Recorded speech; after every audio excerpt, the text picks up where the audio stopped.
যাই হোক, যেগুলো বলার বক্তব্য, আমরা অলরেডি কি জেনেছি, এমসিবি জেনে গেছি। গতকালকে আমরা এমসিসিবি দেখেছি, সেটা কি জিনিস তার ভেতরে এটাও জেনেছি। তিনটে কম্পোনেন্ট আছে, একটা থার্মাল ডিভাইস আছে, আর কি আছে এমসিবি ভেতরে? থার্মাল ডিভাইস, একটা ইলেকট্রোম্যাগনেট, একটা ইলেকট্রোম্যাগনেটিক ডিভাইস আছে, আর আছে একটা ইলেকট্রনিক কম্পোনেন্ট।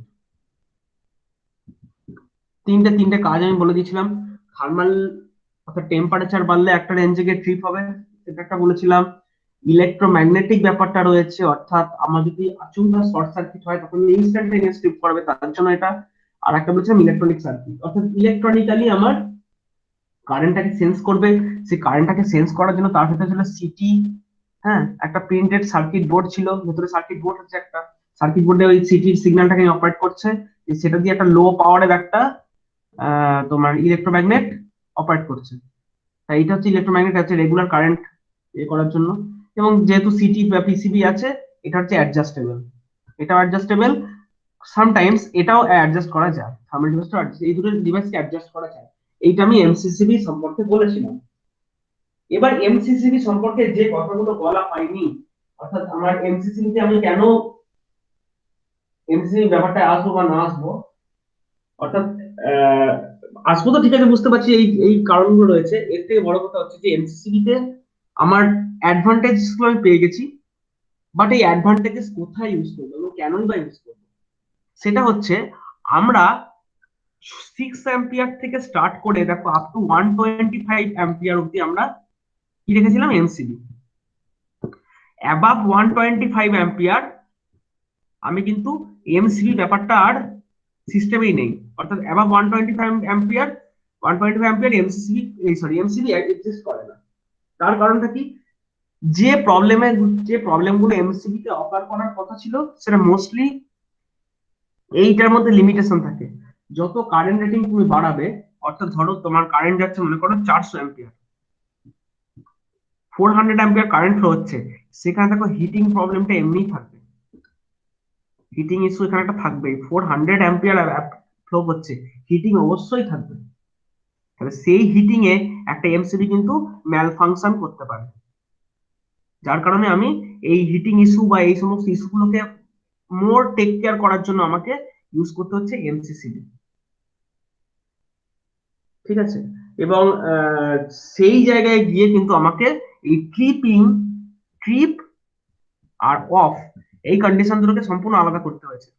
এমসিবির ক্ষেত্রে যেটা ট্রিপ সেটাই অফ, একই পজিশন ছিল। এমসিসিবির ক্ষেত্রে সেই জিনিসটা নেই। ঠিক আছে?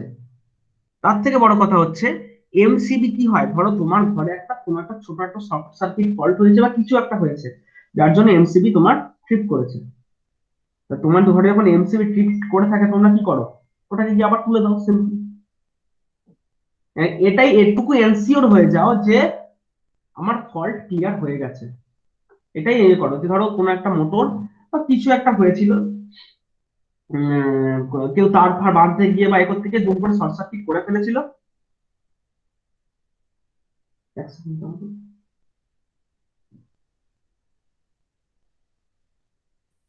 ও, সকাল থেকে পাওয়ার কাট। যাই হোক, কি বলতে গেলাম? হুম, যে আমার ধরো অলরেডি মানে ফল্ট হয়েছিল বা এরকম যেটা হয়েছিল, সেই কন্ডিশনে এমসিবি ট্রিপ করে বসেছিল। এবং মোস্টলি এগুলো কোথায় হয়? আমি কোনো একটা সার্কিট কানেক্ট করতে গেলাম, কোনো তারে তারে ঠেকাঠেকি হয়ে গেল, সব সমস্ত এমসিবিটা পড়ে গেল।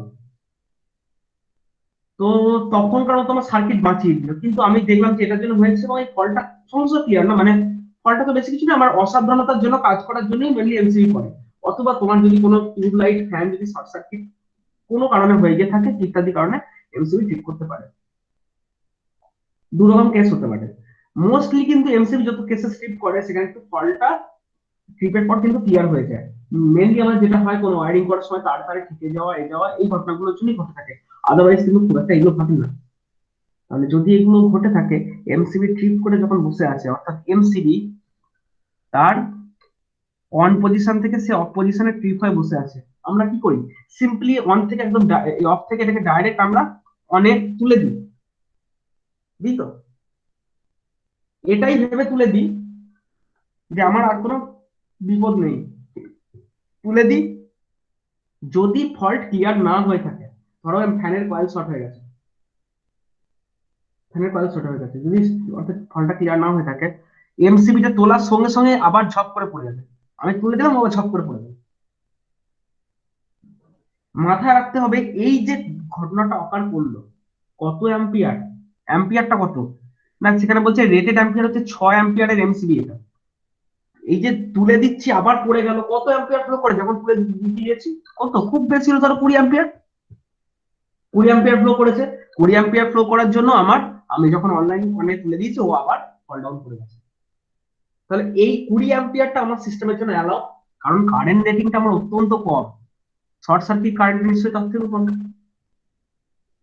সেম ঘটনা যদি 400 অ্যাম্পিয়ারে ঘটে, অর্থাৎ 400 অ্যাম্পিয়ারের সার্কিটে তুমি দেখলে একটা ধরো তুমি 400 অ্যাম্পিয়ারের বাজারে এমসিবি পাওয়া গেল, ধরে নিচ্ছি যে 400 অ্যাম্পিয়ারের এমসিবি বাজারে অ্যাভেলেবেল। সেই এমসিবির দুটো পজিশন, একটা অফ একটা অন, ধরো সেটা পড়ে গেছে, এমসিবিটা পড়ে গেছে। তুমি যেই এটাকে তুলে উপরে করে দিচ্ছ, সঙ্গে সঙ্গে তুমি কিন্তু 400 অ্যাম্পিয়ার যে মানে রেগুলার যে ফ্লোটা আর কি, সেটাকে তুমি চার্জ করে দিলে। ফল্ট হয়তো হয়ে রয়েছে, ফল্ট কন্ডিশনে ধরো 1000 অ্যাম্পিয়ার ফ্লো করছে, যেই তুলছো 1000 অ্যাম্পিয়ার ফ্লো করছে, তোমার এমসিবি ধরো আবার পড়ে গেল। বুঝতেই পারছো 20 অ্যাম্পিয়ার কে তুললে সঙ্গে সঙ্গে পড়ে যাওয়া অনেক বেটার জিনিস। তুললে 1000 অ্যাম্পিয়ার ফ্লো করে আবার ঝপ করে পড়ে যাওয়া, ইট ইস মোর ডেঞ্জারাস। সেই জন্যই ওরা বলছে যে এই অন এবং অফ, অন পজিশন এবং অফ পজিশন দুটোর ভেতরে মাঝখানে একটা জায়গা থাকবে যাকে বলবো আমরা ট্রিপ পজিশন। কারণ যদি ট্রিপ হয়ে থাকে, ট্রিপ কন্ডিশন থেকে তুমি কিছুতেই অন করতে পারবে না। এমসিবিটা দেখো সেভাবে ডিজাইন করা, আমি গতকালকেই বলেছি, ট্রিপ পজিশন থেকে অনেক তুলতেই পারবে না, ট্রিপ থেকে আগে অফে ফেলতে হবে, তারপর তুমি অফ থেকে অনেক তুলতে পারো। দুটো কারণ আছে তার।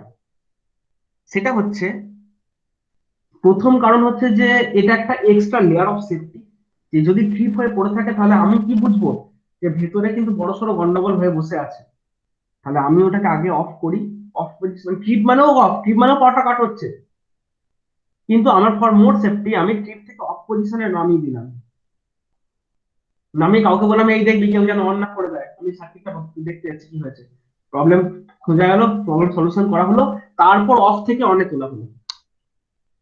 Extra layer of safety, nothing else. Second issue হচ্ছে যে আমি অফ থেকে অনে যাই বা অন থেকে অফে যাই, একটা কিন্তু ভেতরে আর্কিং হয়, তাই না? দুটো কন্ট্যাক্ট ছাড়ছে বা ধরছে, মোস্টলি ছাড়ার সময় আর্কিং বেশি, ধরার সময় আর্কিংটা কম, হয়তো ট্রিপ যখন অলরেডি জিনিসটা ট্রিপে পড়ে আছে, যদি ফল্ট ক্লিয়ার না হয়, ভালো করে বলছো, যদি ফল্ট ক্লিয়ার না হয়, ধর ফলটা রয়ে গেছে, আমি ট্রিপ পজিশন থেকে যদি ঝেড়ে অন করতে যাই, ওখানে প্রথম কথা অন করা যায় না। যদি ট্রিপ পজিশন না থাকতো তাহলে আমাদের কি হতো, অফ থেকে একদম ডাইরেক্ট অন করতে হতো, নচটাকে অফ থেকে অনে তুলতে হতো। ওই দিকটা যদি ক্লিয়ার না থাকে, অফ থেকে অনে তুলতে গিয়ে হিউজ আর্কিং হবে, যেটা একটা এমসিবি কিন্তু টলারেট করতে পারবে না। সেই জন্যই এখানে কিন্তু ট্রিপ পজিশনকে আলাদা দিয়ে দিয়েছে, অন পজিশন আলাদা দিয়েছে, আর অফ পজিশন আলাদা দিয়েছে, for extra layer of safety, আর কিছু না। তার মানে তোমরা বোঝা গেছে ব্যাপারটা, যা বলতে চাইলাম এমসিসিবি সম্পর্কে। মোস্টলি এর ইউজটা হচ্ছে ইন্ডাস্ট্রিয়াল ইউজ গুলো, কোথায় কোথায় না, ইন্ডাস্ট্রিয়াল ইউজ। আমরা নিশ্চয়ই বাড়িতে এই জিনিস ইউজ করবো না, আমার বাড়িতে 400 অ্যাম্পিয়ার আছে কি, নেই। তাহলে আমি নিশ্চয়ই বাড়িতে এই জিনিস ব্যবহার করবো না। তোমাদের কলেজে বিল্ডিং এর সিঁড়ির তলায়, মানে এখন তো সব রিনোভেশন ওয়ার্ক হয়েছে তোমরা জানো, সিঁড়ির তলায় মোস্ট প্রবলি এমসিসিবি বসেছে, আমি মনে হচ্ছে একবার দেখেছিলাম, সিঁড়ির তলায় দেখবো ওখানে এমসিসিবি বসেছে, যখন কলেজ খুলে গিয়ে দেখে নেবে। তাহলে এমসিসিবির ইউজটা হচ্ছে, যেমন এমসিবির ইউজটা হচ্ছে মেনলি রেসিডেন্সিয়াল, রেসিডেন্সিয়াল প্লাস হচ্ছে কিছু কমার্শিয়াল। রেসিডেন্সিয়াল এন্ড কমার্শিয়ালে হচ্ছে আমি এমসিবি ইউজ করবো, because my ampere is limited to 125 ampere, but beyond that we have to use MCCB, যেখানে অ্যাম্পিয়ার রেটিংটা আসছে আমার 200 অ্যাম্পিয়ার থেকে স্টার্ট হচ্ছে আপ টু 1600 অ্যাম্পিয়ার অব্দি এমসিসিবি পাওয়া যায়। ফর ভোল্টেজ রেটিং অফ এসির জন্য হচ্ছে 415 ভোল্টেজ থেকে শুরু করে, হ্যাঁ 415 ভোল্টেজ এসির জন্য, আর কি বেশি কিছু না। আর ডিসির জন্য আপ টু 1000 ভোল্ট অব্দি পাওয়া যায়। ঠিক আছে, এই রেঞ্জে দাঁড়িয়ে আমরা এমসিসিবি ইউজ করবো। তার মানে হচ্ছে এটা আমার পুরোপুরি এটা হচ্ছে ইন্ডাস্ট্রিয়াল ইউজ। যত বড় বড় সুইচিং প্যানেল, সুইচিং ইয়ার্ড দেখবে, সুইচিং প্যানেল দেখবে, মানে ধরো তোমরা দেখেছো, আমি বলেছি কোথায় সুইচিং ইয়ার্ড তোমরা দেখেছো, ধরো উম, উম, ওগুলো অ্যাকচুয়ালি এমসিসিবি নয়, ওগুলো ব্রেকার অ্যাকচুয়ালি। আমাদের দেখবে সুইচ গিয়ার ল্যাবের বাইরে দিকে ঢুকতেছে, হাতল দেওয়া সব দেখেছো জিনিসগুলো আছে এরকম লাল, মানে RYB, হ্যাঁ এরকম ল্যাম্প জ্বলে থাকে, তোমরা দেখেছো। এই রকমের যাতে বড় বড় প্যানেল হয়, অনেক বড় বড় ইন্ডাস্ট্রিয়াল ইউজ হোক, সোলার পাওয়ার প্ল্যান্ট হোক, এরকম অনেক কিছু জায়গাতে বড় বড় প্যানেল হয়। যেখানেই বড় বড় প্যানেল, হাই অ্যাম্পিয়ার ফ্লো, সেখানেই হচ্ছে এমসিবি। মেনলি ইন্ডাস্ট্রিয়াল বলতে হবে। কমার্শিয়াল অবশ্যই কমার্শিয়াল, কিন্তু ওটা হচ্ছে ইন্ডাস্ট্রিয়াল ইউজ। ইন্ডাস্ট্রিয়াল ইউজ হচ্ছে ইন্ডাস্ট্রি লেভেল থেকে জিনিসটা আসছে, এটা পুরোপুরি একটা ইন্ডাস্ট্রিয়াল জিনিস। ঠিক আছে, আর কোথায় দরকার হচ্ছে, যেখানে ম্যানুয়ালি অ্যাডজাস্টেবল দরকার, ম্যানুয়াল অ্যাডজাস্টেবল নিডেড, যে জায়গাটায়, সেখানে কিন্তু আমার এমসিসিবি দরকার, যেখানে ম্যানুয়ালি অ্যাডজাস্টেবলটা আমার ভেরি মাচ নিডেড। তাহলে এই জায়গাগুলো হলো আমার এমসিসিবি ইউজের জায়গা। তাহলে আমরা এমসিসিবি ইউজের জায়গা বা এগুলো বুঝলাম। তাহলে আমাকে কোশ্চেন আসতে পারে যে এমসিবির সঙ্গে এটা বুঝছিলাম, হ্যাঁ, এমসিবির সঙ্গে এমসিসিবি ডিফারেন্স কি? ডিফারেন্স গুলো তো আমার সবই বলতে পারবে, পরীক্ষায় এসে থাকে এটা মাঝে মাঝে, অনেকদিন দেখিনি তবে আসতেই পারে। ধরো তোমার এটা এমসিবি, এটা ধরো তোমার এমসিসিবি, কি কি ডিফারেন্স পাচ্ছ বলো? বলো, তোমরাই বলো, আমি বলবো না, তোমরাই বলো। এমসিবিটা লো কারেন্ট রেটিং আর এমসিসিবিটা হাই কারেন্ট রেটিং। এটা আপ টু 125 অ্যাম্পিয়ার, এটা হচ্ছে আপ টু, তারপরে ইউজটা, এটা রেসিডেন্সিয়াল অ্যান্ড কমার্শিয়াল, এটার ইউসেজটা হচ্ছে ইন্ডাস্ট্রিয়াল। আর কি পার্থক্য বলো, আর মেজর পার্থক্য কি আছে? ট্রিপ পজিশন একটা এক্সট্রা থাকে এমসিসিবি তে, মানে এক্স্যাক্টলি, এক্স্যাক্টলি, ঠিক আছে, তিনটে পজিশন থাকে, on, off and trip, sorry এটা অন আর অফ, এইটাতে হচ্ছে তিনটে পজিশন থাকে, একটা অন, একটা অফ, একটা ট্রিপ। আর কি আছে, থার্মাল ডিভাইস থাকতেও পারে নাও পারে, কিন্তু এখানে থার্মাল ডিভাইস থাকবেই থাকবে। No electronic component, no electronic component, হ্যাঁ, এখানে কোনো ইলেকট্রনিক কম্পোনেন্ট নেই, কিন্তু এখানে ইলেকট্রনিক কম্পোনেন্ট আছে, ইলেকট্রনিক সেন্সর আছে, ইলেকট্রনিক সার্কিট ব্রেকার, হেনা তেনা এইসব রয়েছে। আর একটা মেজর ডিফারেন্স কি, দেখো এখানে অ্যাডজাস্ট করা যায় না, অর্থাৎ আমার কারেন্ট রেটিং গুলো যেগুলোকে অ্যাডজাস্ট করা যায় না, কিন্তু এখানে সেটা অ্যাডজাস্ট করা যায়। ঠিক আছে, মোটামুটি এই, আর কিছু পার্থক্য তোমার বলছে না। লো পাওয়ার হাই পাওয়ার তো বলে দিয়েছো। ও, আরেকটা হচ্ছে, আরো ইয়ে রেটিংটা বলিনি, এটা বলতে ভুলে গেছি। এমসিবির ক্ষেত্রে সার্জ হ্যান্ডেলিং ক্যাপাসিটি ছিল, দেখো 10 কিলো অ্যাম্পিয়ার অব্দি ছিল, 10 কিলো বা 20 কিলো অ্যাম্পিয়ার অব্দি ছিল, হ্যাঁ, অর্থাৎ এর ক্ষেত্রে সার্জ হ্যান্ডলিং ক্যাপাসিটি যেটা 10 থেকে 20 কিলো অ্যাম্পিয়ার,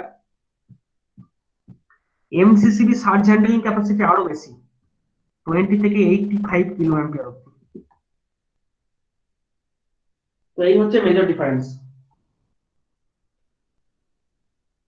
বোঝা গেছে? তাহলে আমরা এখানে এমসিসিবি এবং এমসি পড়ানো কমপ্লিট হলো। কারো কোনো বক্তব্য, কোনো কিছু আছে? তাহলে আমি এবার আরসিডি তে ঢুকবো। কয়জন ক্লাস করতে হবে?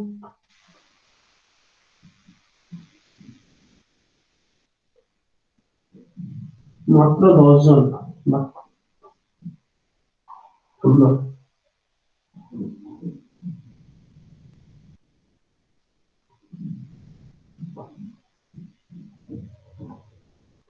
হয়েছে? তাহলে আমি মুছে দিচ্ছি।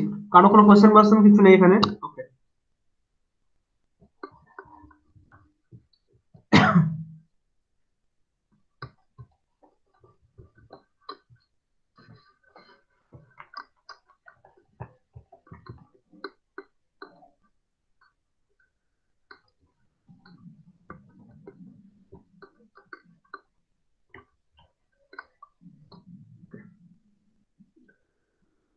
তোমার একটা পেন কোথায় গেল? কালো পেনটা? ও,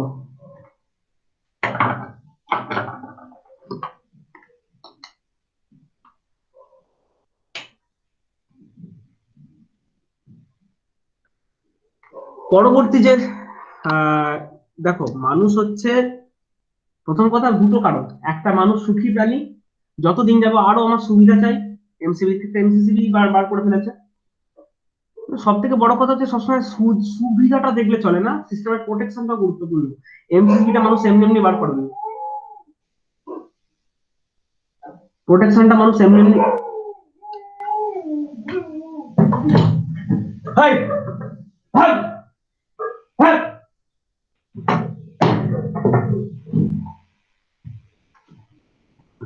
তো ব্যাপারটা হচ্ছে এটাই যে আমার সবসময় সুবিধাটা দেখলেও চলে না, আমাকে মানে আমার সিস্টেমের প্রোটেকশনের লেভেলটাও দেখতে হয়, যে আমার প্রোটেকশনের লেভেলটাও কিন্তু একটা হাই হওয়া দরকার।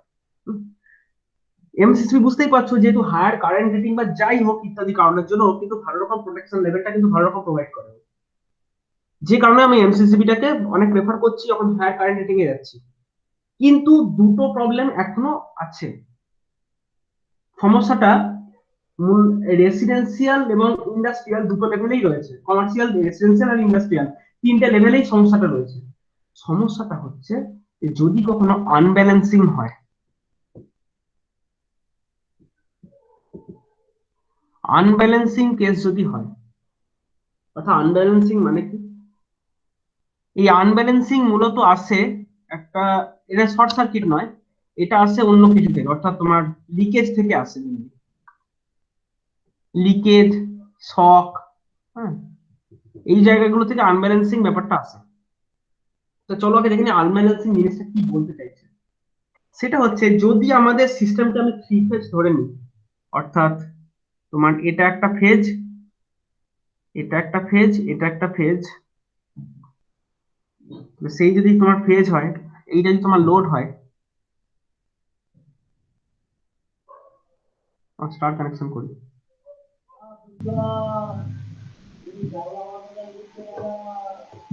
এই একটা, এই একটা, এই একটা, তিনটে ফেজ, আর ওয়াই বি, আর এটা তোমার মনে করো নিউট্রাল, তাই তো? ভেক্টর সামেশন যদি নিই, এই কারেন্টটা, এই কারেন্ট বলো বা ভোল্টেজ বলো, অর্থাৎ এই কম্পোনেন্টটা, এই কম্পোনেন্টটা আর এই কম্পোনেন্টটা, ভেক্টর সামেশন কার সাথে সমান হয়? যখন নিউট্রালের সাথে সমান হয়, জিরো হয় মানে, তাই তো? নিউট্রালটা 0 ভোল্ট কেন আসছে? তো তিনটে ভেক্টর সাম করে দেখো জিরো হচ্ছে। তার মানে হচ্ছে ব্যাপারটা এরকম যে তিনটে যদি ভেক্টর সামেশন আমি করি, জিরো পাচ্ছি, এবং যেটা হচ্ছে নিউট্রালের ভোল্টেজ।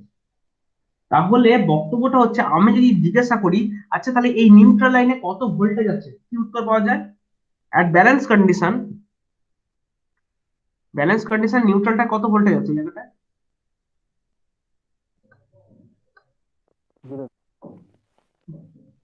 0 ভোল্ট আছে। আমার যদি এখানেও থাকে 415,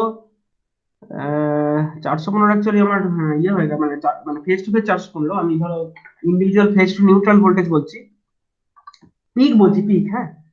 তাহলে আমি ধরে নিচ্ছি 311 সাইন ওমেগা টি, এইটাতে আছে 311 সাইন ওমেগা টি প্লাস 120, এইটাতে আছে 311 সাইন ওমেগা টি মাইনাস 120। তিনটে ভেক্টর সামেশন করে দেখো 0 ভোল্ট। যদি ব্যালেন্স কন্ডিশন থাকে, অর্থাৎ যদি এটাও 311, এটাও 311, এটাও 311 হয়, এদের মধ্যে ফেজ ডিফারেন্স যদি এটা থাকে, তাহলে তিনটের যে সম্মিলিত কারেন্ট সেটা 0 ভোল্ট, এই জায়গাটা 0 ভোল্ট।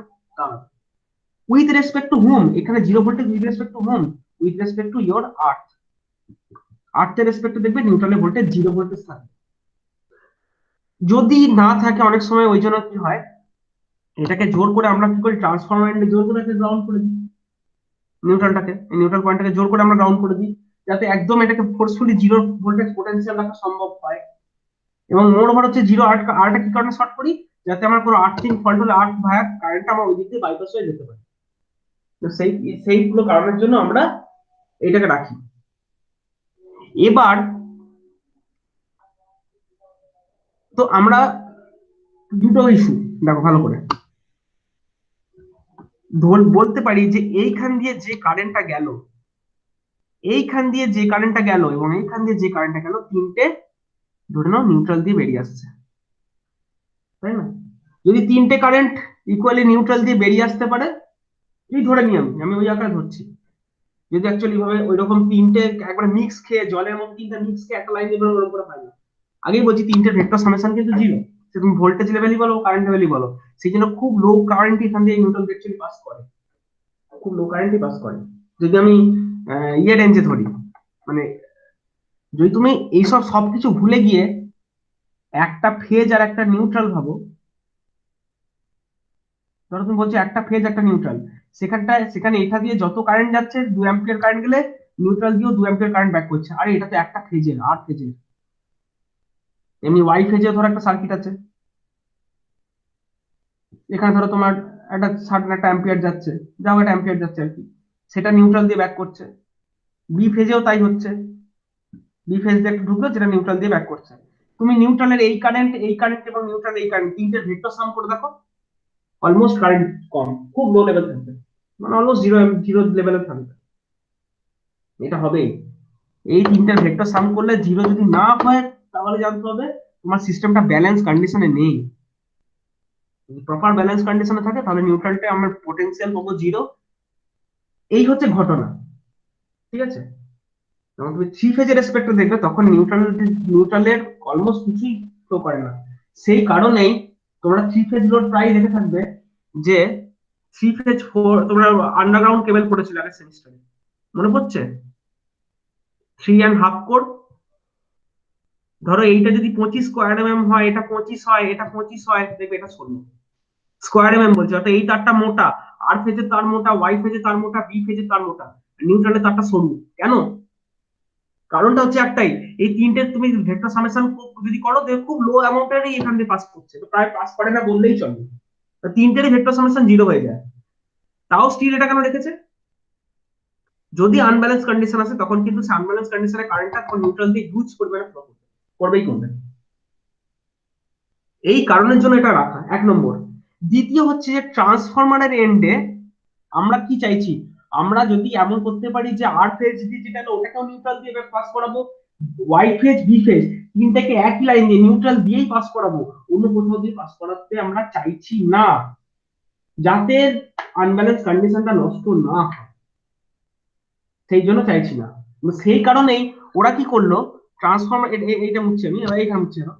ওরা ওই জন্য কি করলো, যে আমার পোলে যে ট্রান্সফরমারটা আছে 11/0.4 কেভি যে ট্রান্সফরমারটা রয়েছে পোলে, সেই ট্রান্সফরমারের যে সেকেন্ডারিটা দেখো আমার স্টার কানেকশন, তাই তো?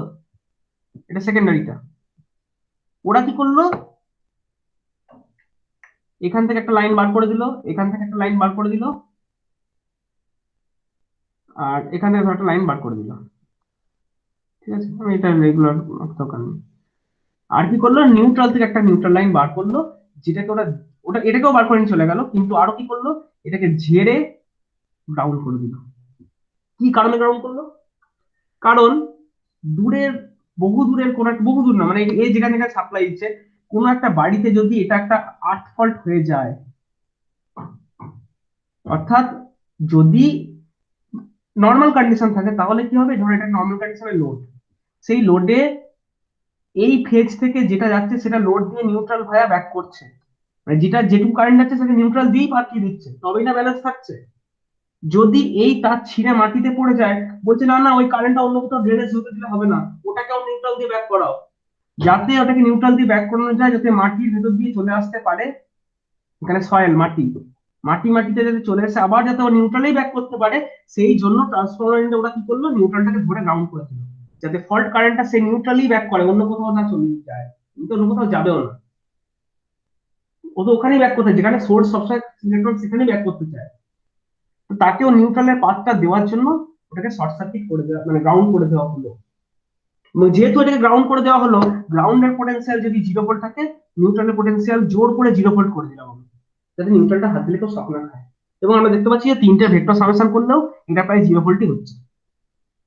আমাদেরকে এটাই বুঝতে হবে, যদি বাই চান্স কখনো দেখি যে নিউট্রালের ভোল্টেজ 0 ভোল্টেজ নাই, তাহলে আমাকে বুঝতে হবে বাড়িতে আমার আনব্যালেন্স কন্ডিশন হয়ে গেছে। আমার বাড়িতে বা আমার যে লোডটা আছে, লোকাল লোডটা, সেখানে আমার আনব্যালেন্স কন্ডিশন হয়ে বসে আছে। যদি দেখতে পাই যে নিউট্রাল আমার বাটা ভোল্টেজ চলে এসেছে উইথ রেসপেক্ট টু আর্থ, তার মানে হচ্ছে ব্যাপারটা এরকম যে মনে করি এটা আমার একটা লোড, ধরো এটা আমার ইন্ডাস্ট্রি। হুম, এই আমার টোটাল একটা ইন্ডাস্ট্রি হচ্ছে এটা। এই ইন্ডাস্ট্রিতে আমার ট্রান্সফরমার থেকে 4টে লাইন ঢুকেছে, নিউট্রাল, আর, ওয়াই, বি। ধরো আমার 4টে লাইন ঢুকে গেছে, এটা আমার ইন্ডাস্ট্রি। তো ইন্ডাস্ট্রিতে সব জায়গায় আছে, বিভিন্ন জায়গায় আছে, বিভিন্ন অনেক ছোট ছোট ঘর আছে, হেনাতেনা আছে। কোনো একটা ঘরের যে প্লাগ পয়েন্ট আছে, আর প্লাগ পয়েন্টের তোমরা জানো এই দিকটা হয় লাইভ মানে ফেজ, এই দিকটা হয় নিউট্রাল, তাই তো? তুমি দেখলে এইখানে হাত দিলে তোমাকে শক মারছে, বা তুমি এখানে হাত দিলে একটা হালকা ঝিঝি করে মারছে, মার তো কথা না। নিউট্রাল তো, নিউট্রালের পোটেনশিয়াল 0 হওয়ার কথা, তোমাকে শক দিচ্ছে। তোমাকে বুঝে নিতে হবে তোমার এই টোটাল ইন্ডাস্ট্রি লোডে কোথাও একটা তোমার লিকেজ হচ্ছে, অর্থাৎ এই ব্যালেন্সড কন্ডিশনটা মেনটেন হচ্ছে না। ব্যালেন্স কন্ডিশন যদি মেনটেন হয়, তাহলে নিউট্রনের ভোল্টেজ কিন্তু 0 ভোল্ট থাকবে। যেদিনই দেখবে তোমাকে শক মারছে, মানে কি, তুমি কোথায় দাঁড়িয়ে আছো? তুমি মাটিতে দাঁড়িয়ে আছো। আর মাটি মানে আর্থ, অর্থাৎ নিউট্রাল। তুমি, এইটা হচ্ছে নিউট্রালের পয়েন্ট, এইটা হচ্ছে আর্থ। তুমি, এইটা তোমার বডি, এটা তোমার হিউম্যান বডি। হিউম্যান বডি মানে তার রেজিস্ট্যান্স কত? আমি গড় ধরে নিলাম 10K। 10,000 ওহম হচ্ছে আমাদের হিউম্যান বডির, মানে একটু যারা শুষ্ক ওজন আর কি, ধরে নাও, মানে একটু শরীরে রক্ত কম আছে আছে ধরে নাও 10-10 কিলো ওহম হচ্ছে তার ওহম, হিউম্যান বডি। সে ধরো নিউট্রালে হাত দিচ্ছে, তার মানে কি এখান দিয়ে কারেন্ট পাস করছে, তবেই না সে শকটা খাচ্ছে। আর কারেন্ট কেন পাস করছে? কারণ সে 0 ভোল্টে দাঁড়িয়ে থাকলে ও নিউট্রাল একটা ভোল্টেজ চলে এসেছে, কত না, ধরো তোমার 40 বা 50 ভোল্ট চলে এসেছে। 50 ভোল্টে হাত দিচ্ছে মানে তার শকটা আস্তে খাচ্ছে, মানে হাত দিয়ে বুঝতে জি জি জি জি চলছে একটা থাকে, মানে একদম ধাক্কা খাচ্ছে না। ধাক্কা খেতে হলে তোমার 200, ধাক্কা কখন খাবে? যখন তোমার শরীরের উপর দিয়ে 25 মিলি অ্যাম্পিয়ারের উপর ক্রস করবে। আমাদের শরীর দিয়ে যদি 2 মিলি অ্যাম্পিয়ার ক্রস করে, আমরা বুঝতেই পারি না যে আমার শরীরে কারেন্ট যাচ্ছে। টেস্টার, ওই যে টেস্টার, টেস্টার গুলো আমরা ইয়েতে থেকে টেস্টার দেখি না, টেস্টার লাইট জ্বলছে না, টেস্টার ম্যানুয়ালি তোমাকে আঙুলটা ছোঁয়াতে হয়, কত অ্যাম্পিয়ার, 2 অ্যাম্পিয়ার কি 1 অ্যাম্পিয়ার পাস করে, তোমরা বুঝতেই পারি না। আমার শরীরে যদি 2 অ্যাম্পিয়ার পাস করে, আমি বুঝতে পারবো না। 10 অ্যাম্পিয়ার পাস করলে হালকা বুঝতে পারবো যে কিছু একটা বোধহয় ঝিঝি ঝিঝি করে করে যাচ্ছে। 30 না 25 মিলি অ্যাম্পিয়ারের উপর দিয়ে যদি পাস করে, আমার শরীরের প্রত্যেকটা আহ, মানে নার্ভাস সিস্টেম মানে কি, আমার শরীরের একটা স্নায়ু, সেখানে একটা ইলেকট্রিক পালস যাতায়াত করছে। সেই ইলেকট্রিক পালসের উপর দিয়ে আবার 25 মিলি অ্যাম্পিয়ার যাচ্ছে। এক সেকেন্ড, অজয় তোমাকে কেন এরকম হচ্ছে বুঝতে পারছি না। যাই হোক, আমার হিউম্যান বডির স্যার উপর দিয়ে বলছি ওটা, স্যার বলছি ওটা 10 অ্যাম্পিয়ার নাকি 10 মিলি অ্যাম্পিয়ার? 10 মিলি অ্যাম্পিয়ার, আমি 10 অ্যাম্পিয়ার বলতে, 10 মিলি অ্যাম্পিয়ার। 10 মিলি অ্যাম্পিয়ার যদি ক্রস করে, তখন আমি বুঝতে পারছি হ্যাঁ কিছু একটা ফ্লো হচ্ছে। 20 বিয়ন্ড, মানে 25 to 50 মিলি অ্যাম্পিয়ার যদি পাস করে যায়, তখন আমার প্রত্যেকটা নার্ভাস সিস্টেম প্রচন্ড ঝাঁকুনি খায়, যেটাকে আমরা কারেন্টের শক খাওয়া বলি। আমি কারেন্টের শক খাচ্ছি মানে আমার শরীরের নার্ভাস সিস্টেম গুলো কেঁপে যাচ্ছে, 50 হার্টজে কেঁপে যাচ্ছে পুরো। আর তোমার যদি 70 মিলি অ্যাম্পিয়ারের উপর ক্রস করে, শরীরের প্রত্যেকটা কোষ জ্বলে যাবে, একদম ছাই হয়ে যাবে পুরো, প্রত্যেকটা কোষ। তো আমার এইখানে 50 ভোল্ট এসেছে, তার 50 ভোল্ট মানে তুমি এখানে কত অ্যাম্পিয়ার পাস করছো, ধরো 50/10 করে যেটা আসছে, 20 মিলি অ্যাম্পিয়ার না কতটা আসছে, তাহলে তো 20 মিলি, 2 মিলি অ্যাম্পিয়ার আসছে। বা এরকম একটা ভোল্টেজ একটা এলো, তুমি হালকা বুঝতে পারছো যে হালকা ঝিঝি ঝিঝি করে হালকা কাঁপছে হাত শরীরটা, তার মানে হচ্ছে তোমার নিউট্রালে একটা ভোল্টেজ চলে এসেছে, এবং এই নিউট্রালে ভোল্টেজ চলে এসেছে মানে কিন্তু তোমার ঘর হয়ে গেছে আনব্যালেন্স কন্ডিশন। আনব্যালেন্সিং আবার বিভিন্ন কারণে হতে পারে। মেনলি যেটা হয়, আনব্যালেন্সিং কখন হবে, আনব্যালেন্সিং বারবার বলছে, আনব্যালেন্সিং তখনই হবে যখন কোনো ফেজের কোনো কারেন্ট সাপ্লাই নিউট্রালে ব্যাক করতে পারবে না, তখনই আনব্যালেন্স হবে। মানে সবাই যদি যেটুকু আছে সবাই যদি নিউট্রালে একসঙ্গে সমানভাবে ব্যাক করে যায়, পোটেনশিয়াল জিরো থাকবে। যদি সেটা না হয় তখনই কিন্তু ভোল্টেজটা অফার করবে। কিভাবে হতে পারে? একটা কারণেই হতে পারে, ধরো তোমার বাড়িতে আর্থিং প্রপার করা নেই বা আর্থিংটা ঠিকঠাক নেই, হ্যাঁ, ভালো আর্থিং নেই তোমার। তো ভালো আর্থিং যদি না থাকে তাহলে দেখো একটা নিউট্রালে ভোল্টেজ আসবে। কেন যদি প্রশ্ন করি, তাহলে তার উত্তরটা এইভাবে তোমরা সার্কিট খুঁজে নাও, যে কেন আমার বাড়িতে আর্থিং ভালো না হলে নিউট্রালে ভোল্টেজ আসবে। তার উত্তরটা হচ্ছে এখানে দাঁড়িয়ে দেখো। এটা কোত্থেকে এসেছে? তোমার ট্রান্সফরমার থেকে এসেছে,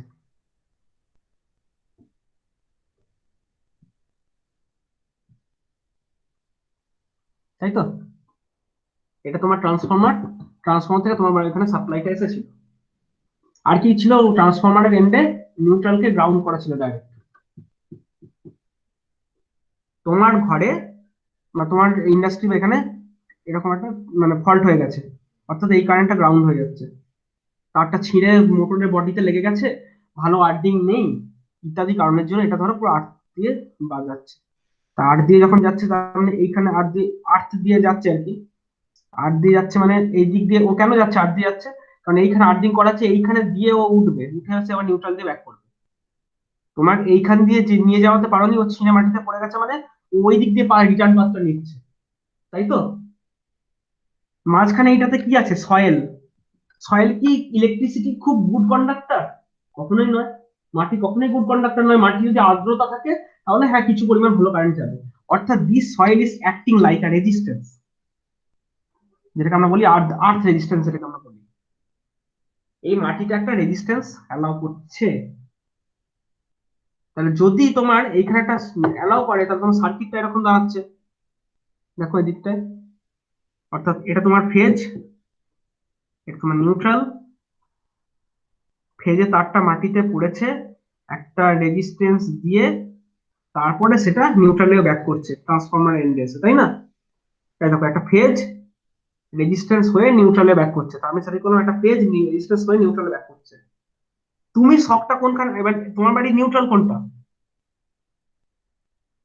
তোমার বাড়ি মানে তোমার, তুমি যে নিউট্রালে শক খাচ্ছ বা আমি যেটা বললাম যে এই নিউট্রালে হাত দিলে শক মারছে, সেটা দেখো এই জায়গাটা, সেটা বেসিক্যালি এই জায়গাটা উইথ রেসপেক্ট টু তোমার গ্রাউন্ড। এবার যা হয়, আমার যদি ধরো এটা আমার নিউট্রাল লাইন, ঠিক আছে, উম,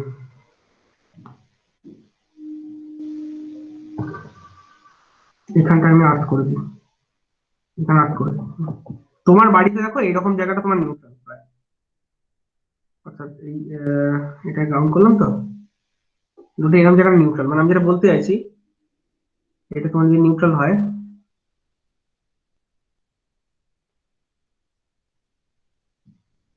এই এই যে বাড়ি, এইটা নিউট্রালটা, হ্যাঁ ঠিক আছে, এই যে এইটাই ধরুন কত এই দেওয়ার দরকার নেই, এটাই তোমার নিউট্রাল।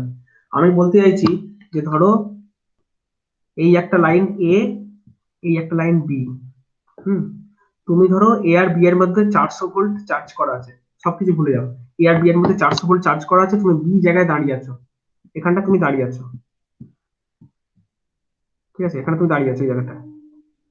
বি যদি দাঁড়িয়ে থাকো আর এইটা যদি স্ট্রেট ওয়্যার হয়, অর্থাৎ এখানে যদি কোনো রেজিস্ট্যান্স না থাকে, তাহলে এর যা পোটেনশিয়াল এর তাই পোটেনশিয়াল।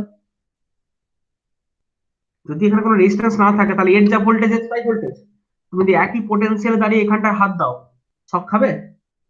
খাবে না। একটা পাখি যখন ইলেকট্রিসিটি তারে কত হাই হাই কারেন্ট যাচ্ছে, তো তারে দুটো পা দিয়ে বসে থাকে, সব খায় কিসে? কারণ কি একই পোটেনশিয়ালে বসে আছে। আমার যদি এইটা এক স্ট্রেট কন্ডাক্টর হয় তাহলে আমি নিশ্চয়ই সব খাবো না। কিন্তু যদি আমার এখানে একটা এখন রেজিস্ট্যান্স ফর্ম করে যায়, এই যে রেজিস্ট্যান্সটা, অর্থাৎ আমার এটা ধরো ছিঁড়ে মাটিতে পড়েছে ফেরির তারটা, এটা হচ্ছিল আমার আর্থ। এই আর্থ আর নিউট্রালের ভেতর যদি একটা রেজিস্ট্যান্স চলে আসে, অর্থাৎ তোমার আর্থ এবং নিউট্রালের ভেতর যদি রেজিস্ট্যান্স চলে আসে, তখন কি হচ্ছে, এখানে রেজিস্ট্যান্স আসা মানে এখানে একটা ভোল্টেজ আসা, এই এখানে একটা ভোল্টেজ চলে আসে, যাতে তুমি শকটা খাবে। যদি এটা, অর্থাৎ এই মাটি, সয়েল মাটিটা, এই মাটিটা যদি এরকম রেজিস্টিভ না হয়ে একদম পিওর কন্ডাক্টর হতো, সেই দিন একটা তোমাকে শক লাগতো না। যেহেতু এখানে একটা রেজিস্ট্যান্স চলে আসছে, তার জন্য এই দিকটা তোমার একটা ভোল্টেজ চলে আসছে, যে ভোল্টেজটা তুমি শকটা বেসিক্যালি খাচ্ছ। দেখো, যদি এখানে রেজিস্ট্যান্সটা সরিয়ে দাও, এখানে রেজিস্ট্যান্স দেওয়া মানে হচ্ছে এদিকে এদিকে পোটেনশিয়াল আলাদা হয়ে যাও, তুমি শক খাবে। যদি এখানে রেজিস্ট্যান্স না দিয়ে স্ট্রেট কন্ডাক্টর দিয়ে দাও, তুমি কোনোদিন শক খাবে না। এই তো কথা না। এখানে তাই তো হয়েছে, নিউট্রাল আর এর মধ্যে একটা আর্থিং চলে এসেছে, এই মানে একটা রেজিস্ট্যান্স চলে এসেছে নিউট্রাল আর আর্থিং এর মধ্যে, যে কারণে তোমাকে শকটা লাগছে। এবং তখনই নিউট্রাল একটা ভোল্টেজ এসছে মানে, এই রেজিস্ট্যান্স এসছে মানেই কিন্তু তোমার আনব্যালেন্সিংটা হয়েছে, তবে নিউট্রালে ভোল্টেজ এসেছে। তাহলে ইত্যাদি কারণের জন্য এইগুলো সমস্যা এসে দাঁড়াচ্ছে ইন্ডাস্ট্রিয়াল লেভেল এবং কিছু ক্ষেত্রে রেসিডেন্সিয়াল লেভেল, খুব সফিস্টিকেটেড লেভেলে।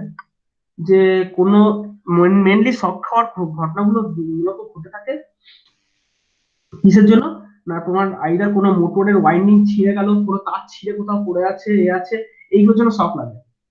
শককে তোমার যদি না পেতে হয়, তোমাকে তাহলে এই রেজিস্ট্যান্সটাকে জিরো করতে হবে। পারবে করতে? মাটি রেজিস্ট্যান্স তুমি কি জিরো করতে পারবে? কোনোদিন পারবে না। মাটি তো তার নিজের মতো প্রকৃতি, আর তোমার পক্ষে সম্ভব নয় তোমার বাড়ির আর্থিংটাকেও সে জিআই তার দিয়ে 2 কিলোমিটার দূরে ট্রান্সফরমারে তোলা। সবার বাড়ি থেকে যদি জিআই তার দিয়ে ট্রান্সফরমারে তুলতে হতো, তাহলে হয়ে যেত। সম্ভব না। আর্থিংটা তোমার মাটি মাটি ভাড়াই হবে, আর এই মাটি রেজিস্ট্যান্স তোমার হাতে নেই। তুমি যতটুকু জল ঢেলে মাটি ভিজিয়ে রেখে আনাতানা করে পরে সেমিস্টারে পড়বে, আর্থিং পিটকে আমি যতটা সম্ভব আমি আমার মতো কন্ডাক্টিভ রাখতে পারি, পুরোটা আমার হাতে নেই। তাহলে যেহেতু এই রেজিস্ট্যান্সটা রয়েছে, শক আমাকে এখানে নিউট্রালে কোনো তার ছিঁড়ে এলে আমাকে শক কিছুটা হলেও আমাকে ফিল করবোই।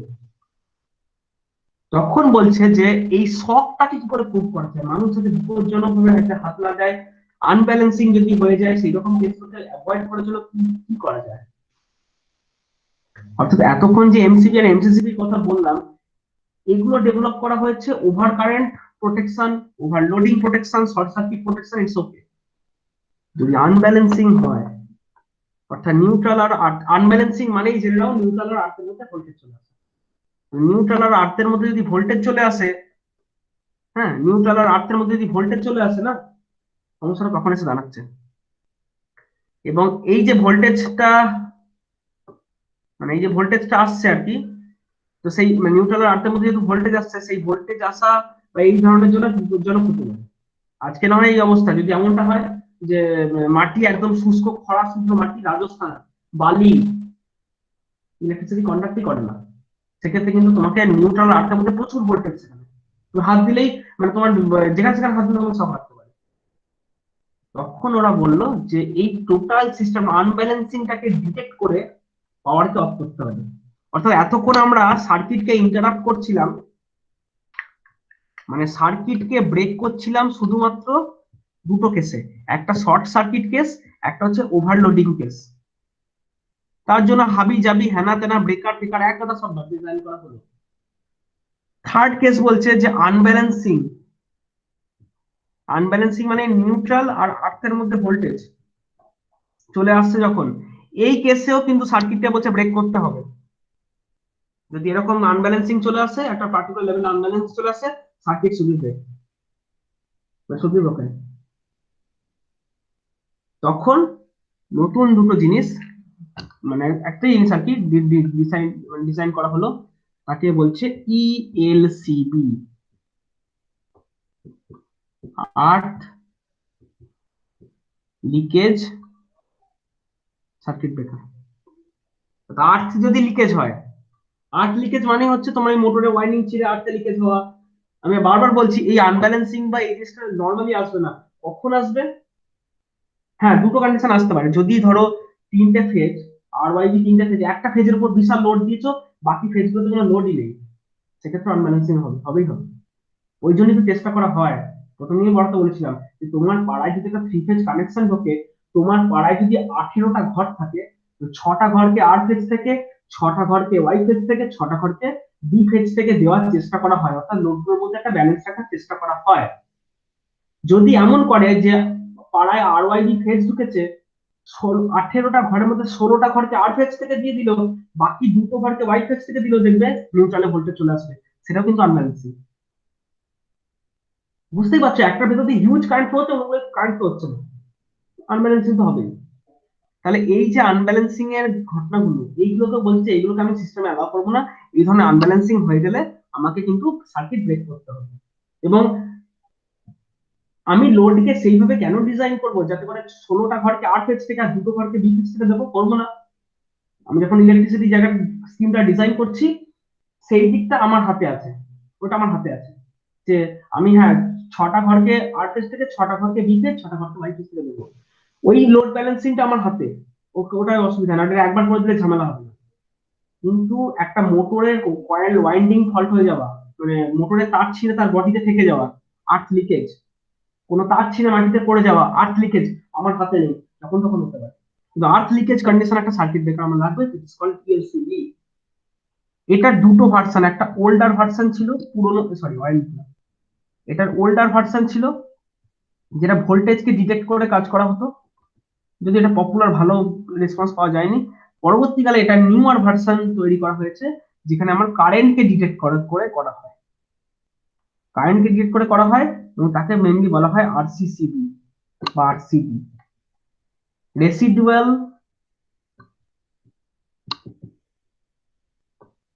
কারেন্ট সার্কিট ব্রেকার বা রেসিডুয়াল কারেন্ট ডিভাইস।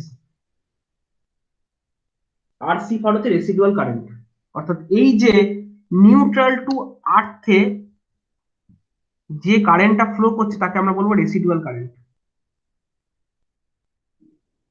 এই রেসিডুয়াল কেসটা যদি অকার করে, তখনই এই সার্কিট ব্রেকার অপারেট করবে। মাথায় রাখতে হবে, ইএলসিবি কিন্তু কোনো শর্ট সার্কিট বা ওভারলোড প্রোটেকশনে কাজ করে না, অর্থাৎ শর্ট সার্কিট হয়ে গেলে ইএলসিবি ঠিক করবে নয়, শর্ট সার্কিটের জন্য ডেডিকেটেড এমসিবি বা এমসিসিবি। শর্ট সার্কিটের বাইরে যদি আর্থ লিকেজ ফল্ট বা এই ধরনের আনব্যালেন্সিং কেস ঘটে, তখন হচ্ছে তোমার আরসিসিবি বা ইএলসিবি। কি বললাম ব্যাপারটা বোঝা গেছে এতক্ষণ? এইখান থেকে কারো কোনো কোশ্চেন থাকলে একটু বলবে আমাকে।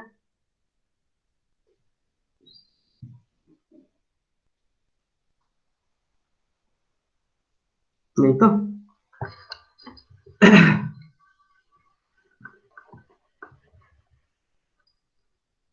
কারো বাড়িতে কারো বাড়িতে আরসিসিবি বা আরসিবি লাগানো আছে?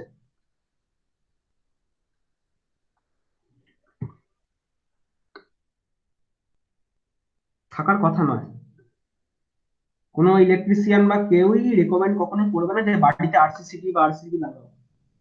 লাগালে ভালো, আগেই বলছি লাগালে ভালো, কিন্তু আমাদের বাড়ি, আমাদের সত্যি কথা বলতে আমাদের ডিস্ট্রিবিউশন সিস্টেমের যে অবস্থা, একটা ফেজে ভোল্টেজ হাই তো একটা ফেজে ভোল্টেজ লো, এমনি অবস্থাটা তুমি না চাইতেও, মানে একটা ফেজে যদি ভোল্টেজ হাই একটা ফেজে ভোল্টেজ লো হয়, তো বলো ওই ফেজে ভোল্টেজ বেশি আমাদের ফেজে ভোল্টেজ কম, তাই তো হয়ে থাকে।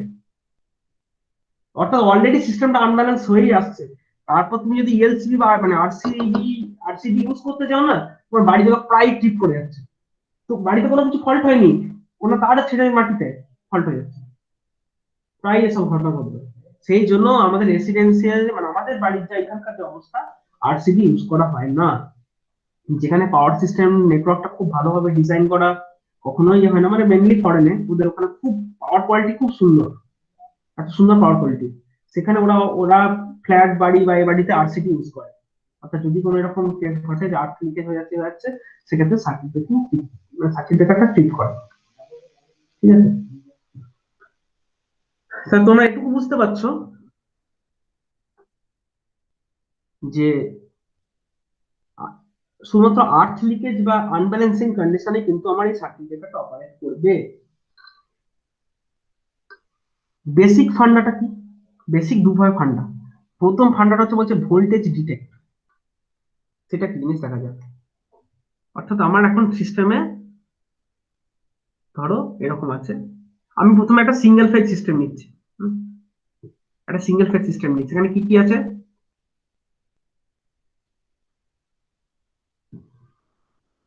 আর্থিং ওয়্যার আছে, নিউট্রাল ওয়্যার আছে, আর ফেজ আছে, তাই তো? একটা ব্রেকার আছে,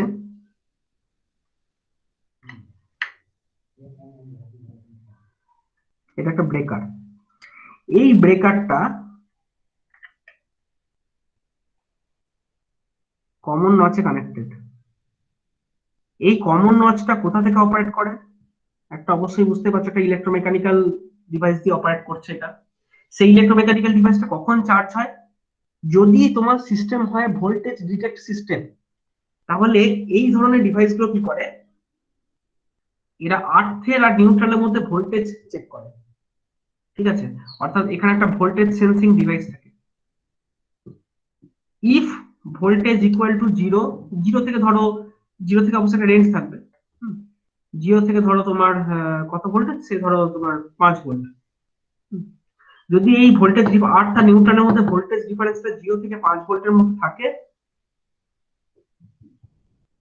দেন নো ব্রেকিং, তাহলে ব্রেক করা দরকার নেই। যদি ভি গ্রেটার দেন 5 ভোল্ট হয়, অর্থাৎ এই ভোল্টেজ ডিফারেন্স যদি 5 ভোল্টের থেকে বেড়ে যায়, দেন ব্রেক করে দাও, দেন ব্রেক। আর ব্রেকিং সিগন্যাল গেলেই ঝপঝপ করে একদম ফেজ নিউট্রাল দুটোই ব্রেক হয়ে যাবে। তা তোমার যে সাপ্লাইটা বাড়িতে এসে ঢুকছে, এখানে একটা তুমি যদি, এটা হচ্ছে একটা ইএলসিবি, পুরোনো দিনের ইএলসিবি, যেটা আমি বললাম ভোল্টেজ ডিটেক্ট করা। আর্থ লিকেজ সার্কিট ব্রেকার কি করছে, হচ্ছে বেসিক্যালি ভোল্টেজ সেন্স করছে। কার? আর্থ। ওখানে ওই ইএলসিবির ভিতরে 3টে টার্মিনাল, ফেজ আছে, নিউট্রাল আছে, আর্থও রয়েছে।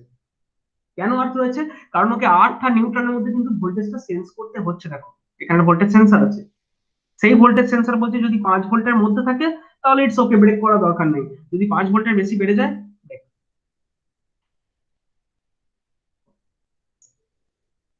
বোঝা গেছে ব্যাপারটা কি বলতে চাইছি আমি?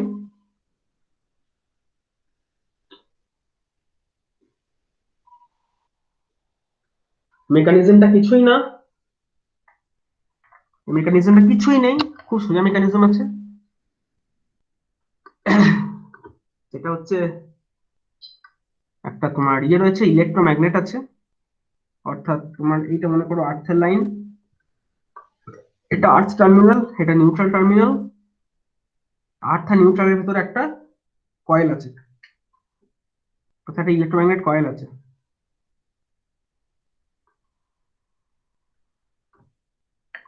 সলিড, পুরো একদম সলিড যেমন ইয়ে থাকে, ইলেকট্রোম্যাগনেট থাকে, সেই ইলেকট্রোম্যাগনেট কয়েল আছে। যদি এই দুটোর মধ্যে ভোল্টেজ ডিফারেন্স আসে, এই কয়েলটা, ধরো যেই ভোল্টেজ আসছে তাহলে এখান থেকে কারেন্ট ফ্লো হবে, এই কয়েলটা একটা পার্টিকুলার ইয়ে থেকে এনার্জাইজ হবে। যদি এনার্জাইজ হয়, একটা নচকে অপারেট করাবে, ধর নচটা এদিকে বা এই নচটা এদিকে বা এদিকে অপারেট করতে পারে। যদি এদিকে অপারেট করা হয়, তাহলে তোমার এটা একটা ওই ইয়ে রয়েছে, ধরো এরকম করে জিনিসটা রয়েছে।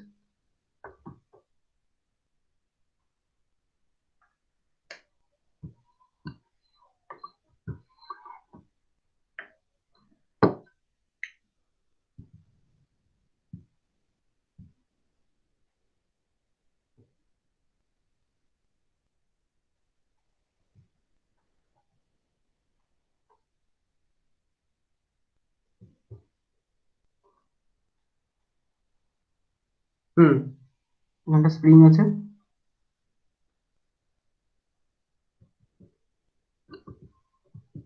এটা কিছুই না, স্প্রিংটা বাই ডিফল্ট ধরো এটাকে তোমার টেনে রেখেছে, মানে এটাকে ঢুকিয়ে, মানে সরি, এটাকে ডান দিকে টেনে রেখেছে, ধরো স্প্রিংটা তো ডান দিকে টেনে রেখেছে বলে তোমার এইটা যদি দেখো এই দিকে মুভ করে, তাহলে এটা এই দিকে মুভ করবে, করে ব্রেকার দুটোকে ক্লোজ রাখবে, তাই না?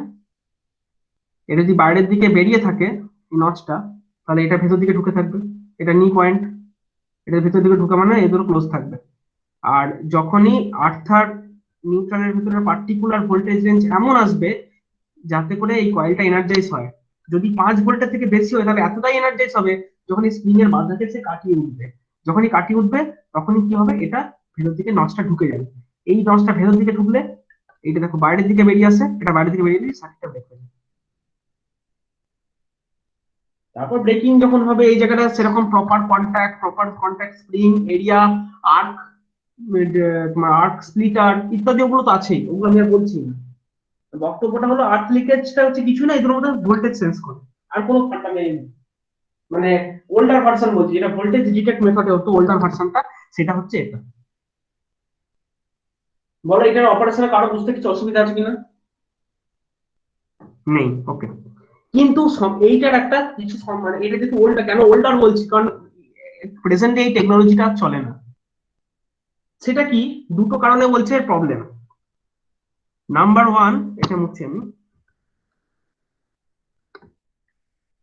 প্রথম সমস্যা বলছে এই ব্রেকারের ভেতর দিয়ে আর্থিং টার্মিনালটাকে দিতে হচ্ছে।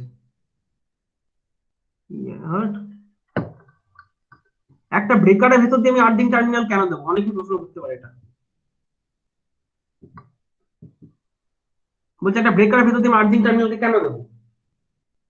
এর একটা আবার আর্থিং বলে একটা টার্মিনাল রয়েছে, ফেজ নিউট্রাল তো রয়েছে, আবার আর্থিং বলে একটা টার্মিনাল রয়েছে, তিনটেই রয়েছে, তিনটে আউট আছে, মানে 3 in 3 আউট। বলছে সবাই বলছে আর্থিং টার্মিনাল কেন দিতে হবে? আমার আর্থিং টার্মিনাল আমার যদি বাড়িতে না দিয়ে যদি হয়, মানে আমার আর্থিং টার্মিনালটা বেকার দিচ্ছি, আর্থিং টার্মিনাল কোথায় কি হয়ে আছে, ইভেন আর্থিং তার কেটে গেলেও এটা হতে পারে। ধরো বাড়িতে বাড়িতে তোমার নিউট্রাল আর আর্থের মধ্যে তোমার ভোল্টেজ 0, তুমি তোমার আর্থে তাকে কেটে দাও দেখি, কাঁচি দিয়ে পুরো কেটে দাও, দেখবে এই দুটোর মধ্যে ভোল্টেজ চলে আসবে। অথচ তোমার বাড়িতে কোনো ফল্ট হয়নি, মানে বাড়িতে কোনো ওয়াইন্ডিং মেশিন টেশিন কিছুই ফল্ট হয়নি, আর্থ লিকেজ হয়নি, স্টিল তুমি যদি তারটাকে মাঝখানে মধ্যে কেটে ছিঁড়ে দাও, তখন দেখবে একটা হালকা ভোল্টেজ চলে আসছে। ওটা আসবেই, ওটা তোমার ইন্ডাকশন ইন্ডাকশন মানে অনেক কিছুর জন্য এটা হয় এটা। হুম, এটা আসবেই। ফালতু দরকার পড়ছে না তাও অপারেট করে যাচ্ছে, আর্থ লিকেজ হয়নি তাতেও দুমদাম অপারেট করে যেতে পারে, ইত্যাদি কারণের জন্য এটা খুব মানে পপুলার হয়নি, এটা ভালো লোকে মানেনি। যতদিন যাচ্ছে আরো ভালো টেকনোলজি এসেছে, সেটা মানে হচ্ছে RCCB, residual current sub device. বাজছে কটা, কাছে একটু পড়ানো যাবে? 10টা 58 বাজে, আজকে আর পড়ানো যাবে না, তার কারণটা হচ্ছে ওটা পড়াতে গেলে একটা লম্বা ইয়ে লাগবে। বা শুধু এইটুকুই জেনে রাখো যে রেসিডুয়াল কারেন্ট সাব ডিভাইস, যেটা আরসিবি বলছি, তার ভেতরে কিন্তু ইয়েটা থাকে না, এই আর্থিং টার্মিনালটা থাকে না। প্রশ্ন হতে পারে স্যার আর্থিং টার্মিনাল নেই, তা সত্ত্বেও কি করে আমি সেন্স করবো যে হ্যাঁ এগুলোর মধ্যে ভোল্টেজ এসেছে? আর্থ লিকেজ কি করে সেন্স করবো? সেটা সেন্স করার মেথড হচ্ছে যে, মনে করো তুমি একটা দান ছত্র খুলেছো, দান ছত্র মানে কি, তুমি চাইছো যে প্রপার যারা গরিব দুঃখী তাদেরকে বস্ত্র দেওয়া হবে, ঠিক আছে? তুমি 100টা বস্ত্র কিনেছো, তোমার অর্গানাইজেশন 100খানা কাপড় সাইকেলই কিনেছে, দিনের শেষে দেখা গেল সমস্ত বস্ত্রই ডিস্ট্রিবিউট হয়ে গেছে। কতজনকে ডিস্ট্রিবিউট হয়েছে? দেখলে 80 জন পেয়েছে। তখন তোমার মনে কি প্রশ্ন আসছে? 100খানা বস্ত্র কেনা হলো, ডিস্ট্রিবিউট করে দিলাম সবাইকে, 80 জন মাত্র বস্ত্র পেয়েছে, 20টা কি হয়েছে? নিশ্চয়ই এদিক ওদিক কেউ মেরে দিয়েছে, বাইপাস হয়ে গেছে, তাই তো বলবে? এখানে সেইটাই ডিটেক্ট করার চেষ্টা করা হবে, কতটা কারেন্ট ফেজ দিয়ে ঢুকছে আর কতটা কারেন্ট নিউট্রাল দিয়ে বেরোচ্ছে, আর ইন্ডিভিজুয়াল ফেজে আমি চেক করবো কতটা এখান দিয়ে ঢুকছে। যদি এখন প্রপার লোডের যদি আর্থিং ফল্ট না হয়, যেমন ধরো এটা একটা মোটর, সাপোজ সাপোজ তোমার এটা একটা মোটর, মোটরের ভিতরে একটা লোড আছে। হুম, তাহলে মোটরের এইটা ফেজ কানেকশন, এটা নিউট্রাল কানেকশন। তুমি একটা কাজ করো, সিটি লাগাও, কারেন্ট ট্রান্সফরমার লাগাও, কোথায়? এইখানে একটা সিটি লাগাও, এখানে একটা সিটি লাগাও, দিয়ে দুদিকে কারেন্ট মাপো। হ্যাঁ, মানে বেসিক ফান্ডাটা বলছি, দুদিকে কারেন্ট মাপো। ধরো এদিকে দেখছো 5.2 অ্যাম্পিয়ার, এদিকেও 5.2 অ্যাম্পিয়ার, 5.2 অ্যাম্পিয়ার ইন হচ্ছে, 5.2 অ্যাম্পিয়ার আউট হচ্ছে। ব্যাস, তাহলে তুমি নিশ্চিন্ত, যা ইন হচ্ছে ততটা যদি আউট হয়ে যায় তাহলে আমার প্রবলেম নেই। যদি দেখো এখান দিয়ে 5.2 অ্যাম্পিয়ার ঢুকছে, বাট এখান দিয়ে বেরোচ্ছে 3 অ্যাম্পিয়ার, তখন তোমার মনে কি সন্দেহ দাঁড়া বাঁধবে? নিশ্চয়ই ওয়াইন্ডিং এর তার ছিঁড়ে বডিতে পড়েছে, যে বডি দিয়ে আর্ট দিয়ে বাকি 2.2 অ্যাম্পিয়ার এদিক দিয়ে লিক হয়ে যাচ্ছে, তাই না? আরসিডি বা আরসিসিবি তে সেটাই চেষ্টা করা হয়, যে আমার ইন কারেন্ট এবং একটা পার্টিকুলার ফেজে ইন কারেন্ট এবং আউট কারেন্ট কত সেম আছে কি, যদি সেম থাকে ভালো, যদি সেম না থাকে সার্কিট ব্রেকার অপারেট করো, আর দেখার দরকার নেই। যদি ফেজ কারেন্ট আর নিউট্রাল কারেন্টের যদি ইন্ডিভিজুয়াল ফেজে যদি আমার মানে ফারাক পাওয়া যায়, সার্কিট ব্রেকার শুধু অপারেট, ব্যাস, আরো দেখা দরকার নেই। দেখো দেখো আর্থিং টার্মিনালটা আমার এখানে লাগবেই না, আমি একটা এমন ডিভাইস বানাবো শুধুমাত্র এইটুকুই থাকবে, একটা নিউট্রালে কারেন্ট সেন্সর আর আর্থ ফেজে কারেন্ট সেন্সর, দুটোর ভেতরে অ্যাকচুয়ালি দুটো একই সেন্সর হয়, পরের দিন পড়াবো, ওটা দেখবে একটাই সেন্সর, মানে একটাই সিটি আছে। তো দুটোর মধ্যে সমতা দেখা হয়, সমতা না পেলেই ব্যাস হাতে আর্থিং টার্মিনাল দরকার নেই। বোঝা গেছে?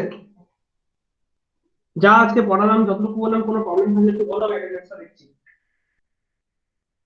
কোনো কোয়েশ্চেন? আজকে পড়াতে অনেক কোয়েশ্চেন আনসার কিন্তু কথা, মানে এটা একটু মানে বিয়ে রিলেটেড।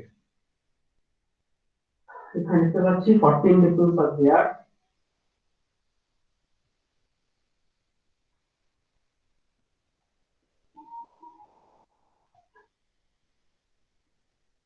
নামগুলো বলছি: আবির ঘোষ, অভিজিৎ সাহা, অজয়, চন্দন, জ্যোতির্ময়, কস্তুরী, মুশারফ, নয়ন, রাহুল মান, রাজীব, সাঁতরা, জয়ুদ্দিন, কুন্ডু, সৌরভ সেন। বাইরে কেউ নেই তো আর? যা বললাম এখান থেকে কোনো কিছু কোয়েশ্চেন বা কিছু অ্যারেঞ্জ করলে একটু বলবে।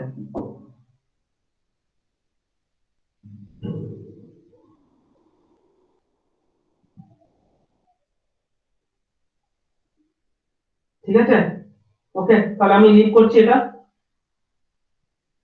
Recording stop.